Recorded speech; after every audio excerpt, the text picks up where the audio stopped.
This is TWiT. All right, Mark Gurman, 9 to 5 Mac. What's coming in June? So WWDC is in June, right? That's right. And I believe the keynote is Monday, June 8th. So That's been planned for a while. Like, they have their whole schedules on the Moscone website under corporate event. So that's a known thing that Apple's been planning this year's conference for June 8th through that week. Good. I'll set that day aside. What do you think they'll be talking about? Yeah, so I'm thinking this is going to be a really jam-packed year for the developers conference. We reported that they're going to be unveiling their new streaming music service. Yes. Using the Beats technology. They won't use the Beats conference. name, you think? I doubt it. I mean, maybe they'll call it Apple Beats or iBeats or something like that. I particularly think it's a cool name. I like Apple Beats. That's actually a good name. I'd go for that. Apple Pan, Apple Beats, Apple Pie. Apple Pan Dowdy. Sounds like Applebee's. Yeah. Applebee's. Applebee's. Yeah. Oh, you're right. But yeah, I guess we won't be doubt using it. It'll probably be called Apple Music, or just it'll be the Music app, the new feature for the Music app, or something like that. It's kind of time to rebrand iTunes too. In fact, this would be a great time to just throw iTunes out the window. Right. You know, I don't think that's happening this year, to be honest. I think that this is just going to be a part of iTunes. Yeah. So I don't see that changing. It's basically going to be, if you've used the Beats Music app, when you load it up for the first time, there's a bunch of floating bubbles where you get to choose different genres and artists that you're interested in. And then once you're in there, there's a few menus where you can create your own playlist based on your mood and what you're doing. And you can browse through different curated playlists based on certain artists, curators who are known in the music industry, and different genres. Like this and as BBC radio guy they hired, right? Right. Yeah. And different activities such as being at the gym, running, partying, etc. Well, we can do that now with radio. I mean, I think radio is underutilized and really good, but I presume this would add to iTunes radio app. Yeah, that's not going away. They're going to keep that too, okay. And that's going to be confusing. I think they'll separate it well. I think iTunes radio is just going to be a feature that's remaining there, and they'll probably up the curation with the hire of that DJ from England. Kind of overlaps though, doesn't it? Not really. I mean, one's a streaming music service, which is really a replacement for the actual music library that we've been used to in the iPhone. It'll basically just make your library a cloud-based library where you can add tracks from the cloud library and then put different mixes and curation onto that, and you'll be able to have playlists and all that. And iTunes Radio, I guess, will be similar in regards to the custom playlists. So they'll probably blend the iTunes Radio feature with a feature called The Sentence, which is from Beats Music of today. That's such a weird feature. They'll overlap in that regard. I mean, I tend to like it. It works well for me. You like it? But you make a sentence where you say, like, I want to boogie down with my homies with my pants off to EDM music while watching a podcast, something like that, right? Yeah, so they'll probably blend those together. I think that makes a lot of sense, blending the iTunes Radio with that.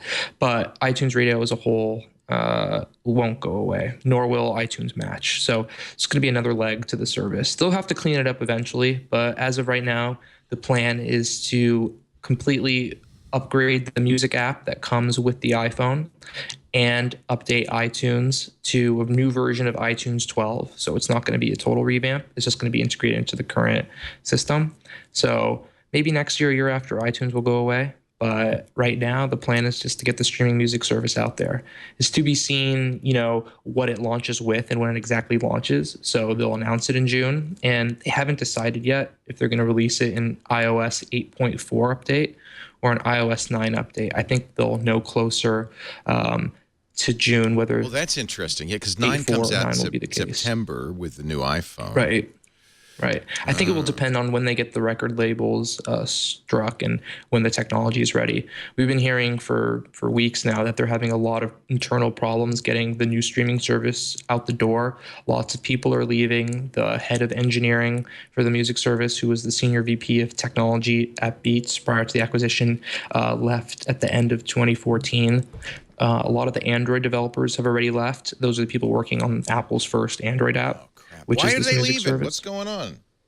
They're just not happy. They're not happy with the integration between Beats and Apple has not gone as well as you. Well, these were Beats guys that came over with Beats Right. But there was a corporate, I'm sure, that happens all the time. There's a corporate mismatch of culture. Right. And when the merger initially happened, there were layoffs in the hundreds of people, but those weren't really developers on the technical side. That was more of different staff that's required for a company to run. You really do. Right. So, I mean, there's a possibility that the Android app will be delayed because of, I know Rene doesn't like the word delayed, but the plan is for the Android app to be announced with everything else, but it could be delayed if they don't have enough developers to finish it What's wrong with the word delayed, Rene? You don't like that? Well, Mark and I have these discussions sometimes about semantics, and mostly my concern is that I deal with people in my comments who then they build up a tremendous amount of expectational debt. Like they see a button, and if that button doesn't ship, they get really upset because someone stole their button. So I like to just make sure that I'm really clear when something is development cycle, because everyone in a development cycle knows that you can't predict a timeline ahead of time because you've never done it before. It's all new, and things move around and they shift, and that's different than the white iPhone or some other things where it's announced and this is the date it's coming, and then it just doesn't come that day. That's a very public sort of delay. I mean, the only difference here is that one is a public timeline and one is an internal timeline. Their internal timeline and internal, hopes could be delayed. It's just absolutely. That's a developer of any app. It's you make an app, you're going to have it. I'm going to finish this app in 4 weeks, and you finish it in 6 weeks, and nobody ever knows because you're not Apple. Right. It's still a delay. Right. Yeah. Spiritual delay. What else at WWDC will we see? So iOS 9. That's, you can expect that because they want developers to take a look. Right. There's going to be a big focus in iOS 9 on stability and performance.